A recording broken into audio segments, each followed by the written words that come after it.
na talaga maaawat ang kasikatan ng Korean hip-hop girl group na 2NE1 kung saan kabilang si Sandara Park.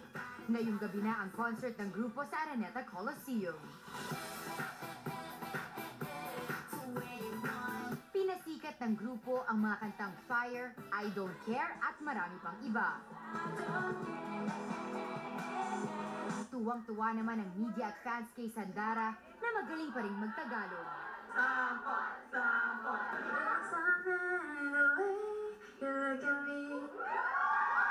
Sorry, nakalimutan ko yung lyrics. Sabi pa ni Sandara, namimiss niya ang mga pagkaing Pinoy. Sinigang, pinakbet, sisig.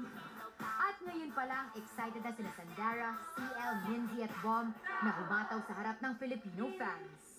Gretchen Pulido, Patrol ng Pilipino.